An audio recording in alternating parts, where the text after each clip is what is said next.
Welcome to V3 news. లక్ష్యం సమాజహితం. నేను Emilia. బులెటిన్లో ముందుగా హెడ్లైన్స్ చూద్దాం. TV9 మాజీ CEO రవిప్రకాష్ ను పరామర్శించిన రేవంత్ రెడ్డి. ఆర్టీసీని ప్రైవేటీకరించే కుట్రలో భాగంగానే సీఎం కేసీఆర్ కార్మికులతో చర్చలు. కర్నూలు జిల్లా కోసిగి గ్రామంలో దారుణం. భార్యను అతి కిరాతకంగా హతమార్చిన భర్త.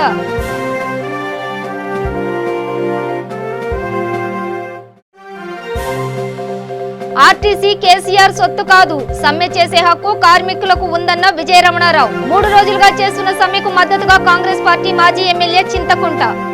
ఇక డీటెయిల్స్ చూస్తే చంచల్గూడ జైలులో రిమాండ్లో ఉన్న TV9 మాజీ CEO రవిప్రకాష్ ను మల్కాజ్గిరి ఎంపీ రేవంత్ రెడ్డి పరామర్శించారు.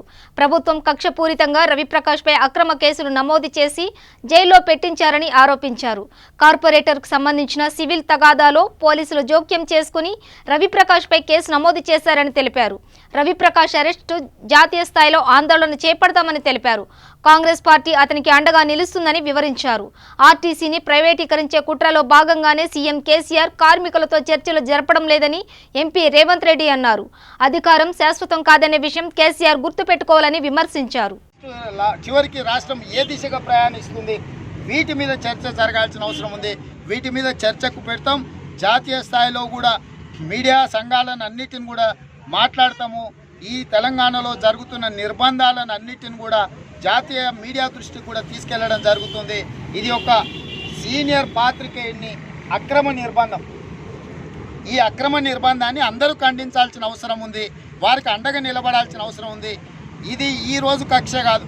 తెలంగాణ రాష్ట్రం వచ్చిన ఎంబడే చంద్రశేఖరరావు గారు TV9 మీద, APN ఛానల్ మీద శాసనసభలోనే ఎట్లా వీరంగం వేసిండో, ఎట్లా రంకెలేసిండో మీరందరూ చూసారు. ఆనాటి నుంచి ఈనాటి వరకు ఈ ఒత్తిడి, ఈ లొంగ తీసుకునే కార్యక్రమం కొనసాగుతూనే ఉంది. కాబట్టి చంద్రశేఖరరావు గారు తప్పిదాల గురించి ప్రశ్నించి అందరినీ ప్రశ్నించే గొంతులను తొక్కాలని చూస్తుండు. అది రాజకీయాలలో కావచ్చు, ప్రజాప్రతినిధులను కావచ్చు, జర్నలిస్టులను కావచ్చు. ఈ అన్ని అంశాలను దృష్టిలో పెట్టుకొని కార్యాచరణ ఉంటుంది. రాజశేఖర రెడ్డి గారు శాశ్వతంగా అధికారంలో లేడు. రోసయ్య గారు, కిరణ్ కుమార్ రెడ్డి గారు శాశ్వత అధికారంలో లేడు. చంద్రశేఖరరావు కూడా శాశ్వతంగా అధికారంలో ఉంటాడు. అధికారంలో ఉన్నప్పుడు అడ్డగోలుగా వ్యవహరిస్తే ఎట్లయితే వాళ్ళు మూల్యం చెల్లించిందో వీళ్ళు కూడా మూల్యం చెల్లించక తప్పదు. బయటకు వస్తే మీరు సపోర్ట్ చేస్తారా హరీష్ రావుకి టీఆర్ఎస్ నుంచి? ఎందుకు వస్తాడా? వాళ్ళందరూ ఒకటే. వాళ్ళంతా దండుపాలెం మూట. వాళ్ళందరూ ఒకటే. ఓడు కన్నాలు వేస్తాడు, ఓడు పలగొడతాడు, ఓడు అల్మారి తీస్తాడు, ఓడు మోసుకొస్తాడు. దండుపాలెం మూట గురించి మీకేం అనుమానాలు అక్కర్లేదు. వాళ్ళందరూ ఒకటే. వాళ్ళందరూ పొద్దున ఒకటి, సాయంత్రం ఒకటి, రాత్రి ఒకటి, రకరకాలుగా. రేవంత్ రెడ్డి గారు మీకు అమిత్ షా నుంచి కూడా ఆహ్వానం వచ్చిందనేసి కర్నూలు జిల్లా కోసిగి గ్రామంలో దారుణం చోటు చేసుకుంది. కట్టుకున్న వాడే కాలమేయుడిగా మారి భార్యను తలపై బండరాయితో కొట్టి కత్తెరతో గొంతులోకి పొడిచి అతి దారుణంగా హతమార్చాడు. వీరికి ఒక కుమారుడు, ఒక కూతురు ఉన్నారు. పండుగకు ఊరికి పోదామని భర్త భార్యను అడగడంతో వివాదం జరిగింది. భార్యాభర్తల మధ్య మాట పెరిగి ఘర్షణ చోటు చేసుకుంది. భర్త కేశవ్ ఆగ్రహానికి లోని క్షణికావేశంతో భార్య అకుల అనితలపై బండరాయితో కొట్టి కత్తెరతో గొంతులోకి పొడిచి అతి దారుణంగా భర్త హత్య చేశాడు. పోలీసులు కేసు నమోదు చేసుకుని దర్యాప్తు చేస్తున్నారు. అనిత మృతితో గ్రామంలో విషాద ఛాయలు అలుముకున్నాయి.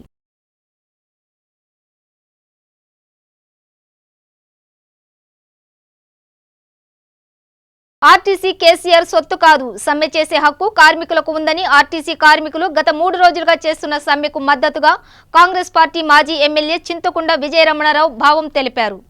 ఈ సందర్భంగా ఆయన మాట్లాడుతూ కార్మికుల జన్మ హక్కు సమ్మె చేయడం, ఇది కేసీఆర్ సొత్తు కాదని, ఆర్టీసీకి ట్యాక్సీ బిల్లును, డీజిల్ బిల్లు మినహాయించాలని, ఆర్టీసీకే 700 కోట్లు అప్పు ఇవ్వాలని, ఆర్టీసీని ప్రభుత్వంలో విలీనం చేయాలని, వెంటనే విధుల్లోకి తీసుకోవాలని, లేని పక్షంలో వీరి తరపున రాష్ట్ర వ్యాప్తంగా ఆందోళన చేస్తామని హెచ్చరించారు.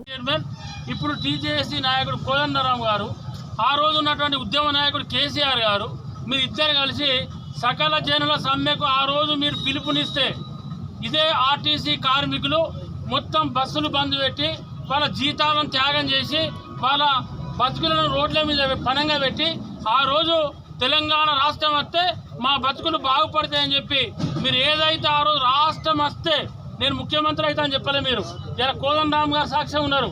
ఆ రోజు తెలంగాణ ఉద్యమం చేసినటువంటి అన్ని రాజకీయ పార్టీలు సాక్ష్యం ఉన్నాయి. మీరు ఒకటే చెప్పిన ఆ రోజు ముఖ్యమంత్రిగా, అప్పుడు ఉద్యమ నాయకుడిగా రేపు తెలంగాణ రాష్ట్రం వస్తే ఆర్టీసీ ఇది ఇట్లా కార్పొరేషన్ ఉండదు, ఇది ప్రభుత్వంలో విలీనం జరుగుతుంది. ప్రభుత్వం 4th గ్రేడ్ ఉద్యోగులకు ఏదైతే జీతభత్యాలు వస్తూ ఉన్నాయో ఇవాళ ఆర్టీసీ డ్రైవర్ కండక్టర్లకు ఆ జీతభత్యాలు ఆ ఇంక్రిమెంట్లు అవన్నీ ఇచ్చి రేపు రాబోయే రాష్ట్రంలో అప్పటి ప్రభుత్వం ఆదుకుంటుందని చెప్పింది. కానీ ఇవాళ చెప్పిన మీరు వచ్చినటువంటి ఈ రాష్ట్రంలో ఇవాళ ముఖ్యమంత్రి ఉన్నారు. ముఖ్యమంత్రి మీరు ఉన్నారంటే ఇవాళ వీళ్ళంతా కష్టాజితం. మీరు ఏం చేయకుండా మీ మాయ మాటలు నమ్మి మీ మోసం ముచ్చట్లు నమ్మి మీరు చెప్పేటువంటి ముచ్చటకు విని ఆ రోజు తెలంగాణ రాష్ట్రం వస్తే సర్వరోగ నివారణ రాష్ట్రం వస్తే బ్రహ్మాండంగా ఉంటానని చెప్పి ఆ రోజు వీళ్ళంతా భావిస్తూ ఉన్నారు.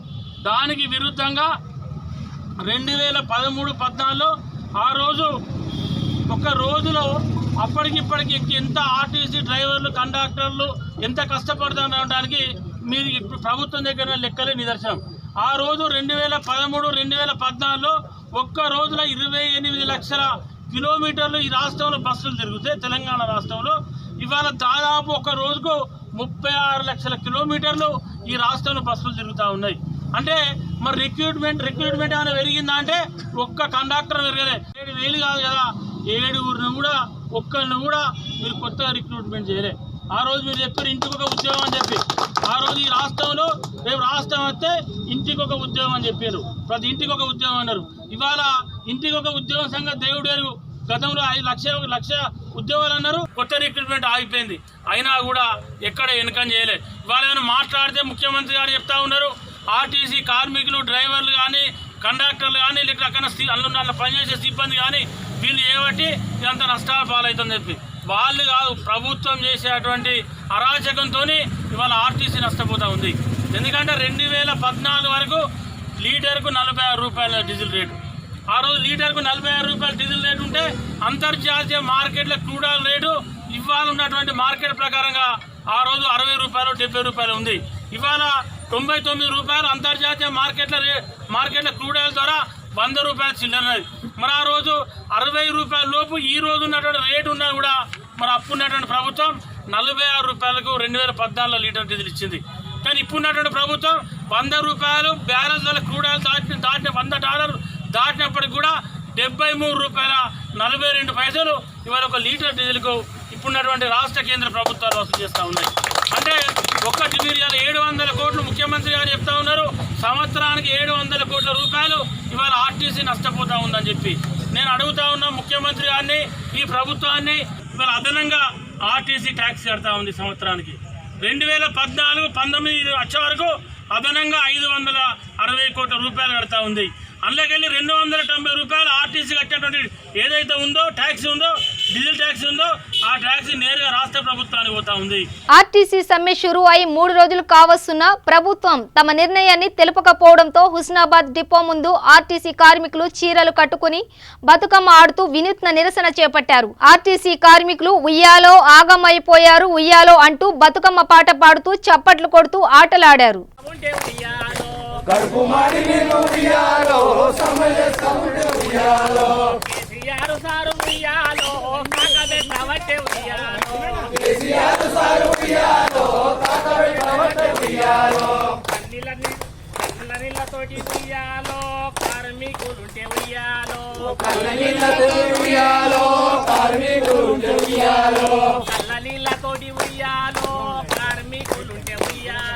కళ్ళనీళ్ళతోటి ఉయ్యాలో కార్మికులుంటే ఉయ్యాలో ఉద్యోగము నుంచి ఉయ్యాలో మూడది స్థలాన్ని ఉయ్యాలో బెదిరింపులతో ఉయ్యాలో అనగదొక్క బట్టే ఉయ్యాలో కార్మికుల హక్కు ఉయ్యాలో కాలరాయ బట్టే ఉయ్యాలో బంగారు తెలంగాణ ఉయ్యాలో బొంద పెట్ట బట్టే ఉయ్యాలో సమైక్యాంధ్రలోన ఉయ్యాలో సక్కంగా ఉన్నాము ఉయ్యాలో మానిల్లు మాకంటూ ఉయ్యాలో మాటలే చెప్పిండు ఉయ్యాలో మా కొలువులన్నీ ఉయ్యాలో మాకే అన్నాడు ఉయ్యాలో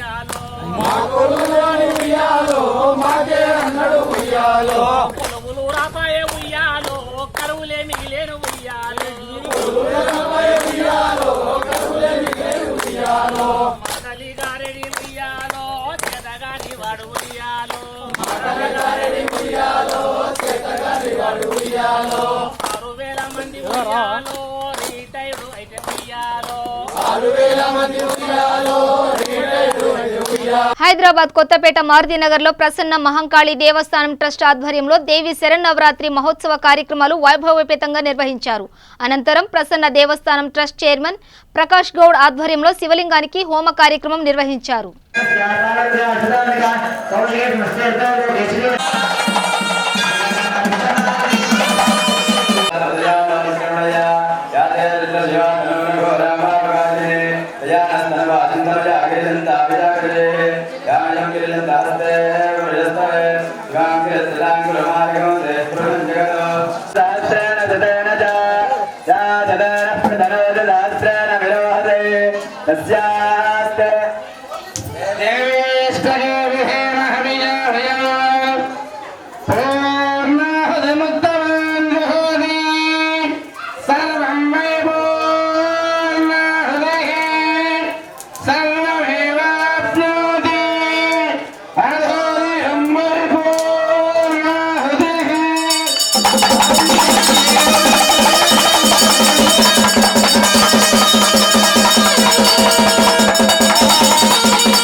శ్రీమాత్రే నమః.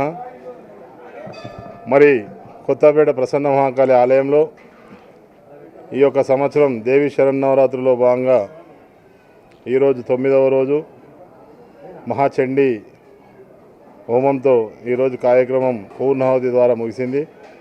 ప్రతిరోజు కూడా పాశుపత రుద్రాభిషేకం, చండీ హోమం, మరి కుంకుమార్చన, అమ్మవారి అభిషేకం, ఇవన్నీ కూడా కార్యక్రమాలు చాలా పెద్ద ఎత్తున మరి ఈ యొక్క ప్రధాన అర్చకులు అండు శర్మ గారి ఆధ్వర్యంలో మరి ఇక్కడ ఉన్నటువంటి ఆలయానికి ఇచ్చేసినటువంటి ప్రతి ఒక్కరి యొక్క ఆలోచనతో ఈ యొక్క కార్యక్రమం చాలా పెద్ద ఎత్తున జరగడం, మరి దేవి శరన్నవరాత్రిలో భాగంగా అమ్మవారిని చాలా వరకు భక్తులు పెద్ద ఎత్తున దర్శించుకోవడం, వారి వారి జీవితాల్లో ఉన్న కష్టాలన్నీ కూడా అమ్మవారు తొలగించిందనే నమ్మకంతో ఈరోజు ప్రతిరోజు కూడా నవరాత్రుల సమంగా ప్రతిరోజు అమ్మవారిని దర్శించుకుంటూ వారు ఎందరో భక్తులు ఇక్కడ కాలనీల వాసులు కానీ వివిధ కాలనీ నుంచి చేసినటువంటి భక్తజన సందోహం కూడా చాలా పెద్ద ఎత్తున రావడం. ఈ యొక్క ఆలయం అతి పురాతనమైనది. 150 సంవత్సరాల క్రితం ఈ యొక్క చెట్టు నీడల్లోనే చిన్న ఆలయంగా ఉండేది గ్రామ దేవతగా. ఈరోజు మరి పెద్ద ఆలయంగా నిర్మాణమై భాగ్యనగరంలోనే 4వ ఆలయంగా రేపు ప్రసిద్ధిగాంస్తుందని చెప్పేసి కూడా మీ అందరికీ కూడా తెలియజేస్తూ, మరి ఆలయ కమిటీ చైర్మన్ అయినటువంటి నేను ఇక్కడ దర్శించుకున్న ప్రతి ఒక్కరిని కానీ అమ్మవారు కాపాడాలి, అందరినీ చల్లగా చూడాలి. ఈ యొక్క దేవి శరణవరాత్రిలో భాగంగా 7వ సంవత్సరం ఈసారి మేము నిర్వహించడం జరుగుతూ ఉంది. కాబట్టి మేము చాలా పెద్ద ఎత్తున బ్రహ్మాండంగా కార్యక్రమాన్ని చేస్తూ ఉన్నాం. రేపు అమ్మవారి దర్శనం కూడా చాలా మరి రాజరాజేశ్వరి అలంకారంతో అమ్మవారి దర్శనం ఇవ్వబోతున్నారు.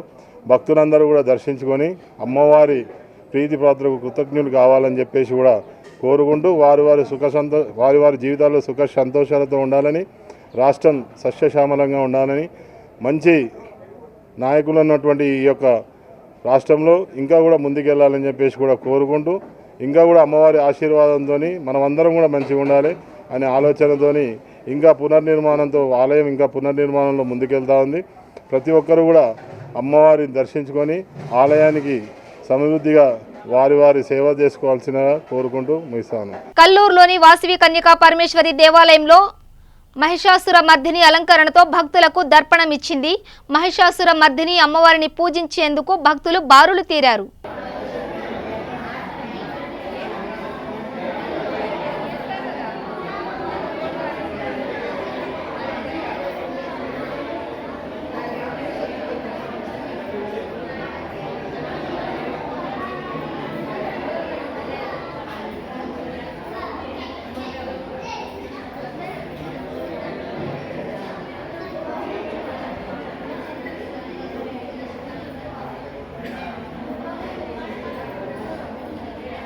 మేడ్చల్ జిల్లా Suraram division TSI SC colony Raghava apartment లోని ఓం శాంతి సీతక్క ఆధ్వర్యంలో బతుకమ్మ దసరా వేడుకలు ఘనంగా జరుపుకున్నారు. ఈ సందర్భంగా ఓం శాంతి సీతక్క మాట్లాడుతూ బతుకమ్మ మన జీవన విధానాన్ని మన నడవడికను తెలియజేస్తుందని, అందరూ కలిసిమెలిసి ఈ పండుగను జరుపుకోవాలని, ఆడవాళ్లకు ఇష్టమైన పండుగ బతుకమ్మ అని తెలిపారు. మేము బ్రహ్మకుమారి సంస్థ నుండి రావడం జరిగింది. అంటే ఈరోజు బతుకమ్మ పండుగ సందర్భంగా మరియు దసరా సందర్భంగా వచ్చినటువంటి మా ప్రియమైన సోదరులందరికీ శుభాకాంక్షలు తెలియజేస్తూ, బ్రతకమ్మ అంటే బ్రతకడం నేర్చుకోవడం.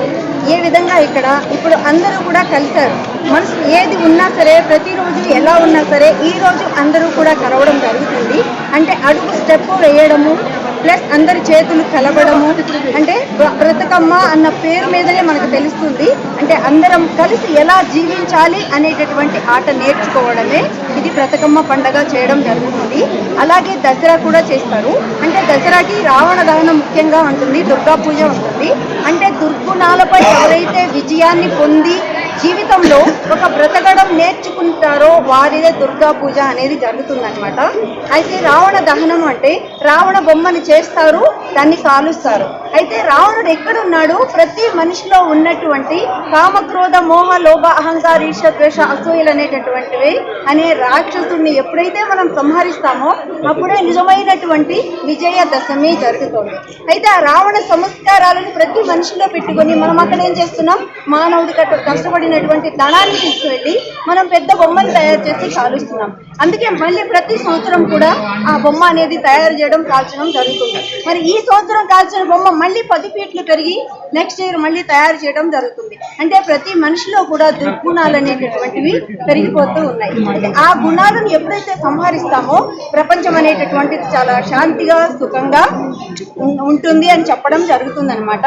అయితే చూడండి, బయట కూడా ఎక్కడైనా మనం బయట వెళ్తున్నప్పుడు అంటే మనకు ప్రొటెక్షన్ కావాలని అడుగుతుంటారు పెద్ద పెద్ద వాళ్ళు. ఏంటి అంటే బాడీ గార్డ్స్ కావాలి అని. బాడీ గార్డ్స్ అంటే బాడీకి రక్షణ చేసుకోవడం కోసం. కానీ ఈ బాడీలో ఉన్నటువంటి ఆ చైతన్య శక్తి అనబడేటటువంటి సోల్, అంటే సుప్రీం సోల్ యొక్క సంతానమైనటువంటి ఆ ఆత్మ సోల్ కి రక్షణ ఎవరు?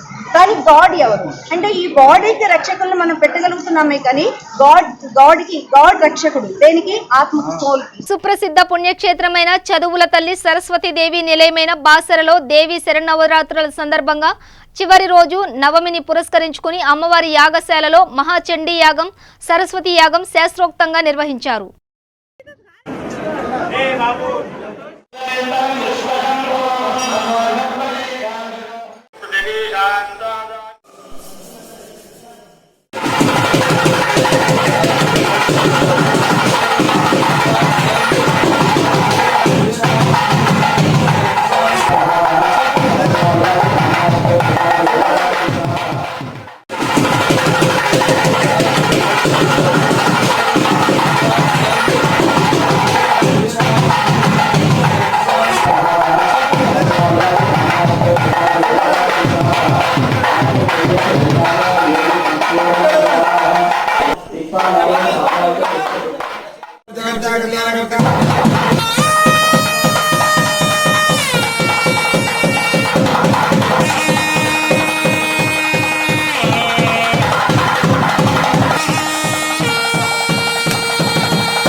మేడ్చల్ జిల్లా కుత్బుల్లాపూర్ నియోజకవర్గం చింతల్ డివిజన్ చెరుకుపల్లి కాలనీలో నందిని మహిళా మండలి తరపున బతుకమ్మ మరియు దసరా శుభాకాంక్షలు తెలుపుతూ రంగురంగుల పూలతో అలంకరించిన బతుకమ్మలను తీసుకుని వచ్చి బతుకమ్మలను పెట్టి చిన్న పెద్ద అందరూ కలిసి ఆటపాటలతో ఆడుతూ పాడుతూ మహిళలు పెద్ద సంఖ్యలో చాలా మంది ఘనంగా సద్దుల బతుకమ్మ సంబరాలు జరుపుకున్నారు.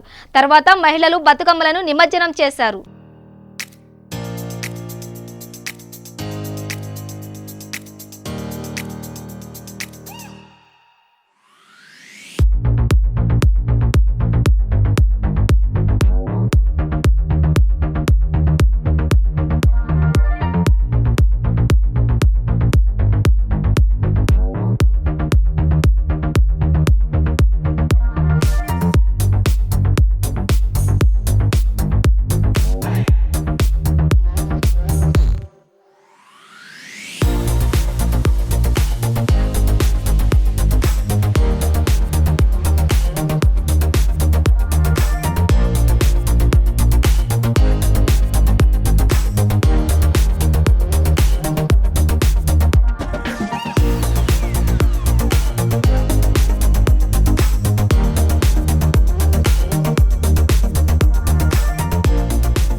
తెలంగాణ సాంస్కృతిక ప్రతీకైన బతుకమ్మ వేడుకలు అంబరాన్నంటాయి. 9 రోజులు బతుకమ్మ ఆడిన మహిళలు జిల్లాలో సద్దుల బతుకమ్మ ఘనంగా నిర్వహించారు.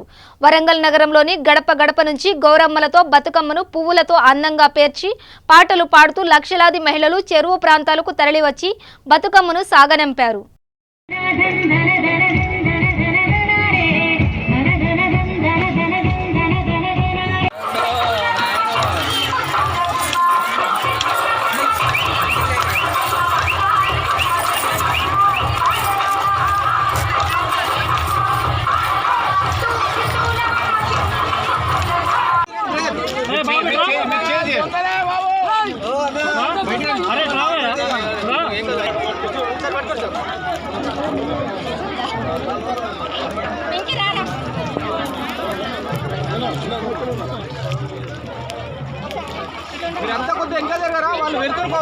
ఇలా రాష్ట్ర స్థాయిలో పెద్ద ఎత్తున సత్తులు జరగడం జరుగుతుంది. మా అక్క జిల్లాలకు వివిధ జిల్లాలకు హైదరాబాద్ కానీ వివిధ ప్రాంతాలకు ఇచ్చి మళ్ళీ తల్లిగారి ఇంటికి వచ్చి బతుకమ్మ మా ఆడపడుచులందరికీ కూడా మేము కృతజ్ఞతలు, ధన్యవాదాలు, శుభాకాంక్షలు. ఈ నవరాత్రి సందర్భంగా అందరి కుటుంబ సభ్యులు కూడా బాగుండాలని కూడా భగవంతుడు ప్రార్థిస్తున్నారు. థ్యాంక్ యూ అమ్మా. సద్దుల బతుకమ్మ శుభాకాంక్షలు తెలుపుకుంటూ, దసరా అడ్వాన్స్ శుభాకాంక్షలు తెలుపుకుంటూ మా ఆడపిల్లలందరూ కూడా సంతోషంగా ఉండాలి, ఇంకా ఆ భగవంతుడు చల్లగా ఉండాలని కూడా కోరుకుంటూ ఈ యొక్క బతుకమ్మ అంతరించిపోయేటువంటి బతుకమ్మను కల్పగా ఎంతో ప్రాచుర్యం చెందే విధంగా కృతజ్ఞతలు తెలుపుకుంటూ ఈ కార్యక్రమానికి చేసినటువంటి మంత్రివర్యులకు ధన్యవాదాలు తెలుపుకుంటున్నాం. జై తెలంగాణ. రంగారెడ్డి జిల్లా హయత్ నగర్ వీరభద్రనగర్ కాలనీ దేవి నవరాత్రి ఉత్సవాల సందర్భంగా కాలనీ మహిళలు అమ్మవారికి కుంకుమార్చన చేయడం జరిగింది. ఈ కార్యక్రమంలో చింతపల్లి రాజ్యలక్ష్మి, రాజన్న, కాలనీ మహిళలు పాల్గొన్నారు.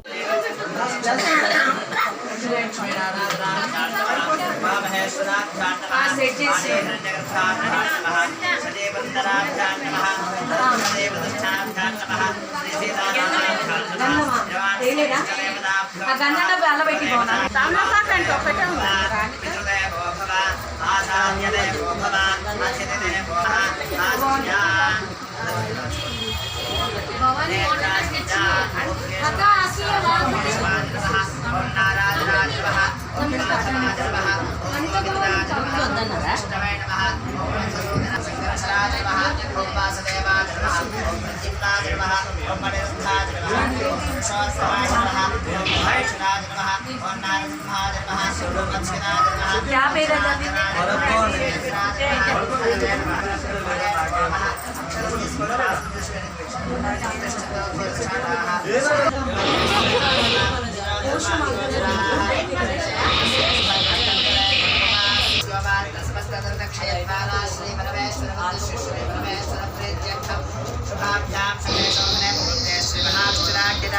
प्रवर्तमान स्याद्य ब्रह्मणः డబ్బులు ఇవ్వు. నావే రియల్ పోవాలి. మీరు పట్టుకుంటే పాదాలు అంటే అడుగుతున్నాం.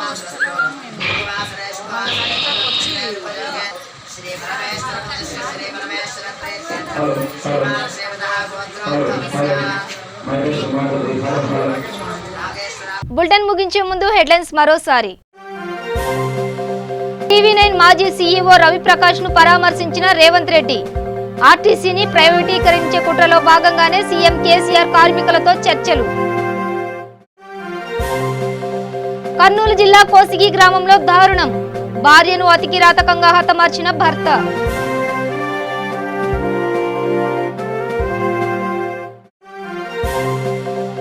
ఆర్టీసీ కేసీఆర్ సొత్తు కాదు, సమ్మె చేసే హక్కు కార్మికులకు ఉందన్న విజయరమణారావు. 3 రోజులుగా చేస్తున్న సమ్మెకు మద్దతుగా కాంగ్రెస్ పార్టీ మాజీ ఎమ్మెల్యే చింతకుంట. ఇవి బులెటిన్ విశేషాలు. చూస్తూనే ఉండండి V3 న్యూస్, లక్ష్యం సమాజహితం.